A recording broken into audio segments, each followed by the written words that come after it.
That's what we're here for. A sudden voice blasted through the roof, and when the dust cleared, there were 4 figures. It was Shas Okai's Ethereal, Kroot, and Tail Deer from Dark Crusade High School. Author's note, this part was written when Cervantes and I were still internet dating. That's long gone, but why waste a story? Because the idea comes from someone who looked up to you. Someone who looked up to you. That means something that's below you in terms of ability. That's why you should waste a story. So yeah, she inserted characters from Cervantes' fanfictions into this deal. Let's continue. I'm slowly being driven insane by this. Let's go. I told you guys that reinforcements were on the way. The Game Dude and Trace revealed over the intercom, and Samus and Ridley were relieved, but not Captain Falcon. Time to seal the deal, Kroot landoed. And while he and Ethereal distracted the Falcon car by racing it through the hall at top gear, Tail Dreer and Shash. So she wrote all 4 of these names twice.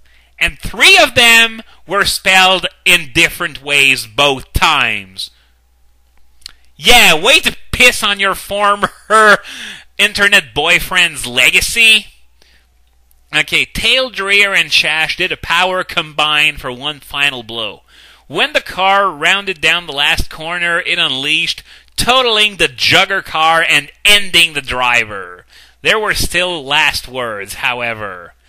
I may be dead, but you still lose. You've still got the cholera. You're dead as mine! You're dead as mine?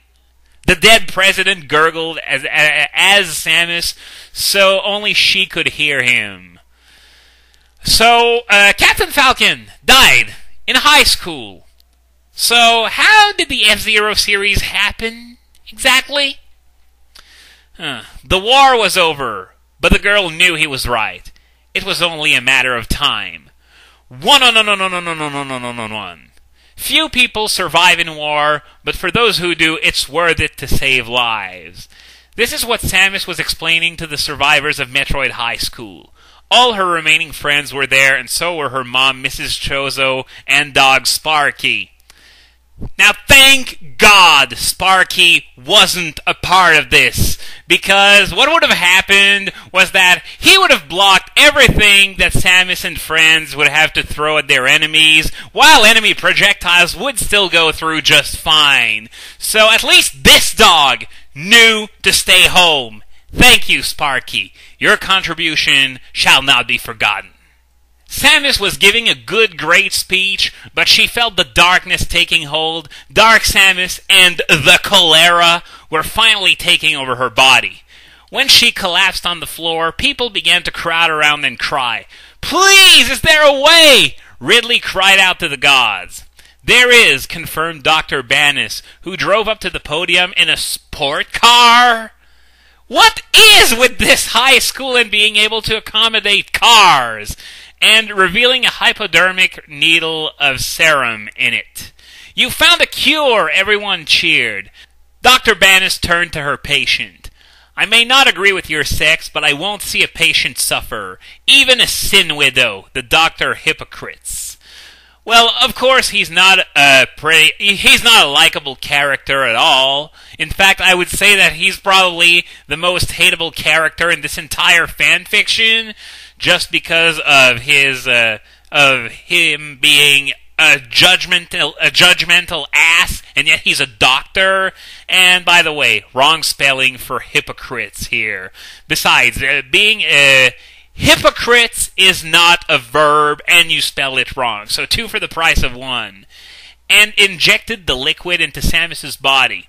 The cholera syndromes began to fade away, but the dark was not ready to give up without a fight.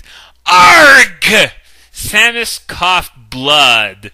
I don't know if it's supposed to be a reference to the scene in Metroid Prime 3 where she pukes Phazon, Oh, but it probably isn't, because she probably hasn't played a single Metroid game. And a white began to flash. As Samus convulsed, Dark Samus began to materialize outside of her body. Ha ha ha ha ha! Dark Samus satanically echoed. Thanks to your cure, I'm finally free! Dark Samus started running around, taking down students and teachers and eating their souls to gain power? That's not what Dark Samus does. She absorbs Phazon, not souls! Now that she was cured, Samus was at full power and did her best to fight Dark Samus before it inflicted too many casualties. Unfortunately, Dark Samus was already far too powerful, and all that Samus could do was knock the helmet off of its body to reveal its identity. No one could have expected the truth. Coach Houston, you're Dark Samus? The entire school was shocked in disbelief. Houston only smiled with all his teeth. I'm not even going to try to make sense of this in relationship with the Metroid canon, because clearly this fanfiction's canon and the official one are simply impossible to put together at this point. Coach Houston! Dark Samus! Yeah, go figure!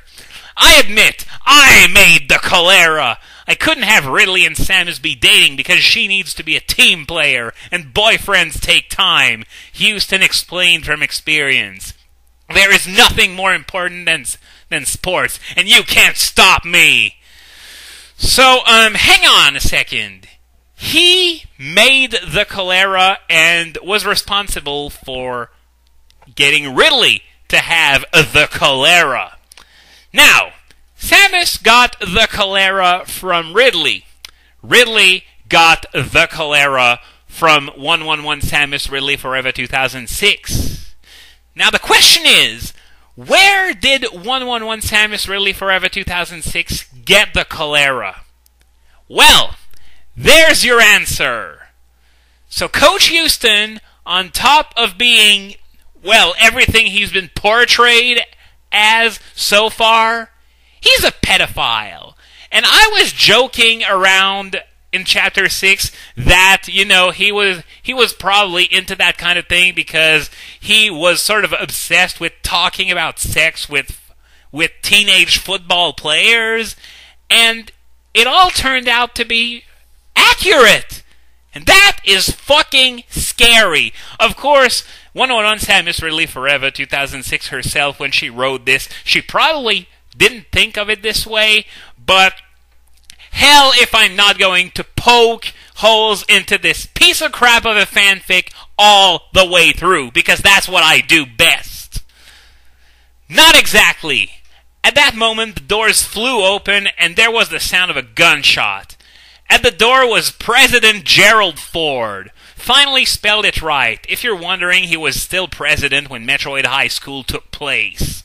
So this means that this fanfic took place in either 75 or 76. Remember what I said before about there being evidence that this fanfic took place a long time ago, and as a result all these current references couldn't possibly be accurate? This is what I was referring to. At the door was President Gerald Ford with a sniping pistol in his hand and 50 Secret Service agents who took control of the situation. Houston was choked. His idol had just shot him in the face. So, let me get this straight.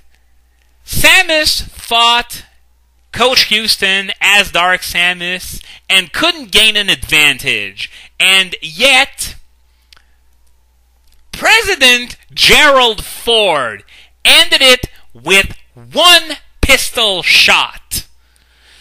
So, Samus, I think we can all agree, at least prior to Other M, she was one of the biggest badasses in all of gaming.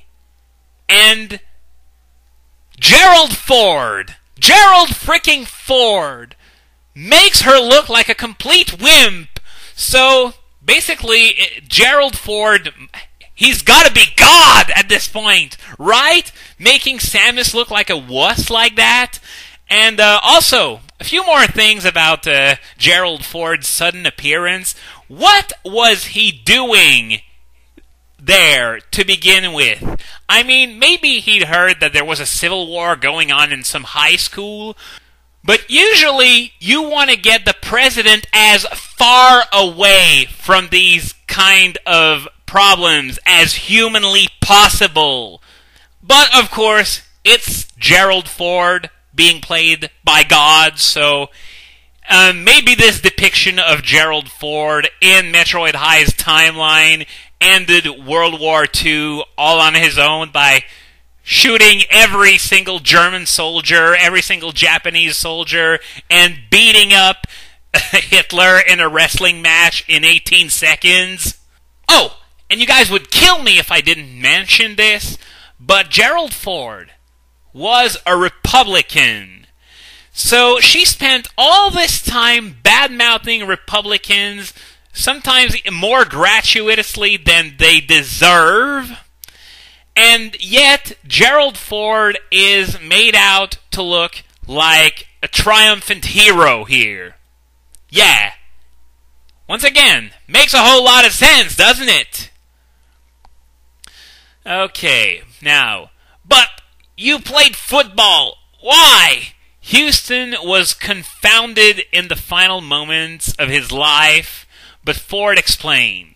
Everyone, sports can be fun to play and are good for bodies, but sometimes people take it too far. That is true. It's not worth it to make biological tarot or start wars, but as long as you keep it clean, keep it real. I don't think that's the kind of thing Gerald Ford would have said, but oh well, let's go along with it. The real president finished the speech, and with that he returned to the White House, leaving Ridley and Samus alone. Everything was just about sorted out, but there was still one last thing that was troubling Ridley's mind. Samus could tell, because they had been going out for a time, and she inquisited. Ridley, what's the issue? Well, it's only 3 more days until the big prom, and I know we're not together anymore. Ridley shuffled uncomfortably, but Samus was warm with a kiss. Ridley, I can't stay mad at you. You know the love when you feel it. And they kissed in front of the entire remaining school. Everyone cheered, including Principal Yokoi, Shaz, Tio Juan, Amy, Mrs. Chozo, and even Cervantes cracked a grin. Damn, thought Ridley for the final time.